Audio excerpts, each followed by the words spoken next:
To our national reminder. Now, when a mysterious Turkish national associated with Deputy President William Ruto was thrown out of the country a few weeks ago, the incident revived Kenyan memories of a similar spectacle some 16 years ago, if only more dramatic.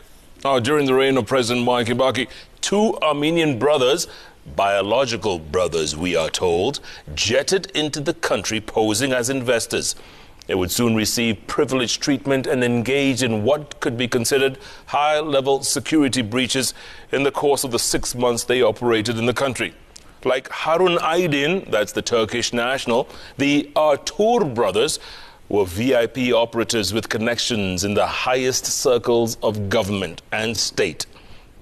Now, our very own Victoria Rubadiri reminds us of the Artur Brothers on this week's National Reminder, lest we forget.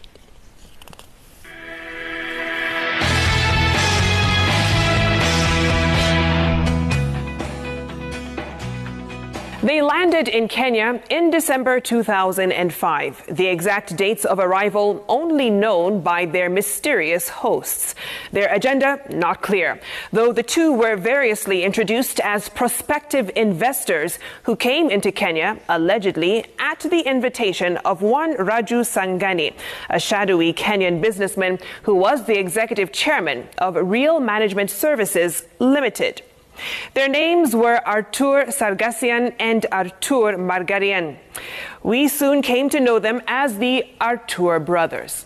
The two Armenians were issued with work permits in a process that was expedited and preferentially for them. According to the report on the investigation into the conduct of the Artur Brothers, this was only made possible by their apparently powerful connections in government. Indeed, the National Security Intelligence Service, or NSIS, cleared their forms within a day without cross-checking their background with Interpol. By mid-February, they started engaging in suspicious activities. For instance, they installed CCTV cameras at the Grand Regency Hotel where they were staying. It was later revealed to the NSIS that the brothers were con men in the United Arab Emirates and were consequently deported before making their way to Kenya. They also used Russian aliases and passports. This information, however, was not enough for authorities to take action. And the plot thickened when the brothers were secretly allocated senior titles in the police force, holding the positions of deputy commissioners of police, and their associate, Mr. Shifana, bearing the title Chief Inspector of Police. Two of their bodyguards also received titles of police corporals. Well, from missing police firearms to Kenyan passport books with their aliases found at the Artur Brothers' residence in Runda, and high-level security passes to access VIP zones at the Jomo Kenyatta International Airport, questions arose on just who was granting such privileges to the Armenian nationals that landed in the country a few months ago. However, an incident would thrust the Artur Brothers into the public eye. Now, on the 2nd of March 2006, a night raid on Standard Group offices in I&M Towers by Kenyan security agents raised suspicions. Witnesses said men of Caucasian origin were present and happened to fit the descriptions of the Artur Brothers. The contingent of officers vandalized equipment and paralyzed the operations at KTN and also confiscated some equipment. In a simultaneous raid that same night at Standard Group's Likoni Road printing press, newspapers just hot off the press were packed into a Standard Group Limited vehicle and carted off. To date, they have never been recovered. New incriminating information would later emerge from the former driver of businessman Raju Sangani, who is said to have originally invited the Artur Brothers to Kenya.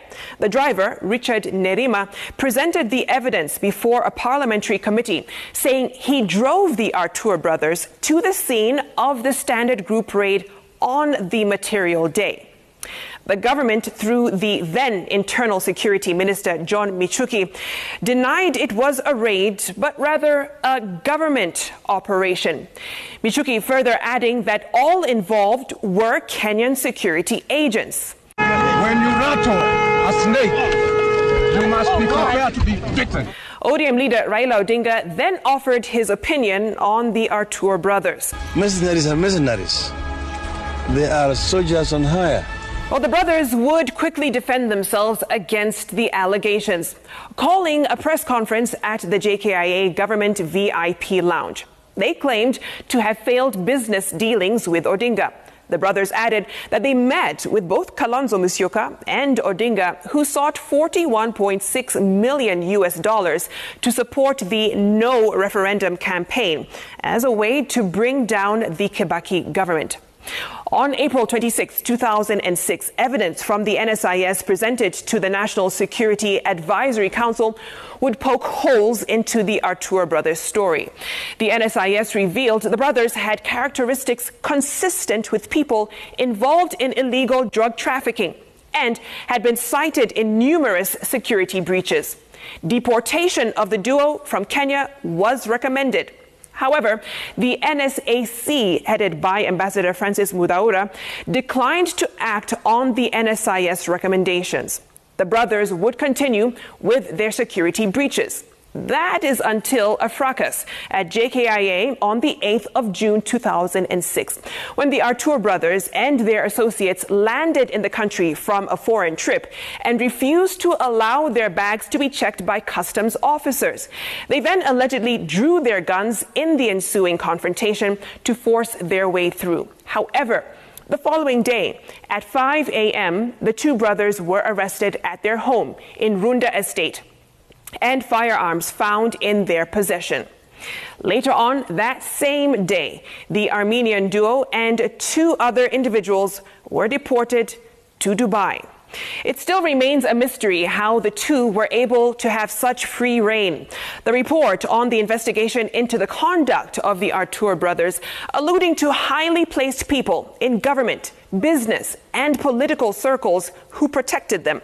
However, specific linkages require more investigation 16 years on. That's your national reminder of the week, lest you forget.